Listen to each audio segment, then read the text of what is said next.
Tukome ku the Rockefellers. Eno family yatandikibwawo omwami yali ayitibwa John Davison Rockefeller era nga yazaalibwa mu mwaka gwa 1839 n'afa mu mwaka gwa 1937.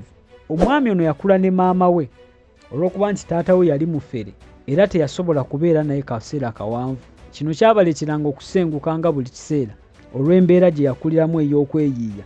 Ku myaka 16 yatandika ebyobusuubuzi era bw'atyo ku myaka 2 nga basengukidde mu Cleveland ng'eno yasangawo bizinensi ey'amafuta. Bw'atyo yakozesa akasente ke yalinawo n'agula emigabo mu kampuni emu era bw'atyo mu 1887 yatandikawo kampuni eyiye ey'obwannannyini ng'essira yaliteeka ku kusengejja amafuta so si kugasima. Mu kiseera kino America yali mu kitwandiise Industrial Revolution ng'amakolero gatandise okuyitimuka nga kino kyaleetawo obwetaavu obw'amafuta. Omwami ono ekirooto kye yali ayagala okubeera nga ye mugagga asinga era nga wano yakozesa obukodyo obw'enjawulo okulaba ng'atuukiriza ekirooto kye, ng'atandika okukola emikago n'abagagga ab'enjawulo era kino ne kimuyambako okufuna amaanyi mangi mu America. Olwo n'atandika okugula amakampuni gonna agaali gamuvuganya n'agezza n'akendeeza ku kuvuganya era ekiseera kyatuuka mu America mu katale k'amafuta nga kyenkana akatale konna kaali kake. Okusigala ng'akyali w'amaanyi yakwatako ku baganda be ab'enjawulo era n'abayingiza mu bizinensi nga kino kyamuyambako okuzimba famire ey'amaanyi era n'okutuusa kati famire ekyayimiridde.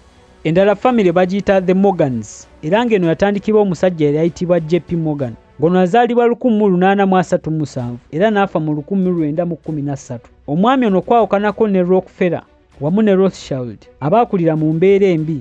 Ono ye yazaalibwa mu famire nga balinamu kasente.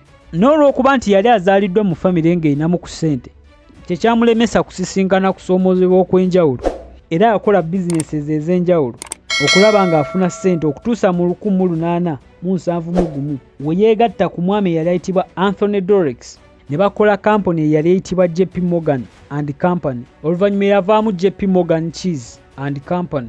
Omusajja ono akola ssente nnyingi mu biseera America we yafunira entalo z'omunda oba kye wandiise American Civil Wars ng'eyali ateeka ssente mu ntalo zino gamba ng'okugula ebyokulwanyisa n'ebintu ebirala ebyali byetaagisa.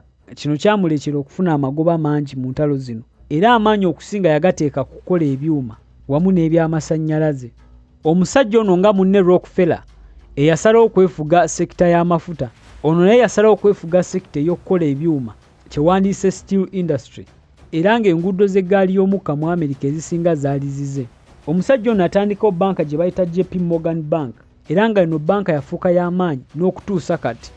Omwami ono yajjukira okuba nga yayambako ebyenfuna bya America ng'agiwola obukadde 60 obwa ddoola era ono byatandika okutambula nti omwami ono ye yali akontrolinga ebyenfuna bya America nti yali awoze America ssente zino asobole okutambuza ebyenfuna bya America nga bw'ayagala.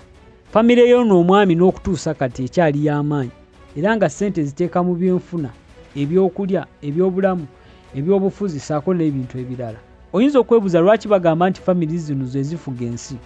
Ensonga eri emu, ebyafaayo bya famire zino bize nga biraga nti famire zino zibadde n'omukono ogw'amaanyi mu gavumenti ez'amaanyi ezisalawo ekinene ku nsi eno nga ziwagira gavumenti ezo ssaako n'enteekateeka ez'enjawulo okuli okuteeka ssente mu byobulamu, mu byenjigiriza, mu byenfuna ssaako n'ebintu ebirala eby'enjawulo abantu bye batambuliramu. Kati nga n'olwekyo kiziwa enkizo okusalawo ku biki bye ziba zaagala okubeera mu nsi. Ekyokuyiga ekiri wano, abantu bonna abatandikawo famire zino ez'amaanyi ze twogeddeko kati baatunuulira obwetaavu obwaliwo mu kiseera ekyo era ne bakozesa eyo embeera ey'obwetaavu okufuuka ansa eri obwetaavu obwo obwaliwo mu bantu. Baanoonya abantu abalina amaanyi be basobola okwekwatako okubongerayo mu maaso. Bino byonna osobola okubikozesa n'obaako ky'okyusa mu bulamu bwo. Manya nti bw'oba tewava mu famire engagga osobola okulwana ennyo famire engagga n'eva mu ggwe. Teweerabira okusubscribinga ate ofune nga vidiyo ez'enjawulo ze nnaabanga ntadde ku eno channel. Nkwebaza olw'okulaba vidiyo eno okutuusa wano. Kwagaliza ekiseera ekirungi.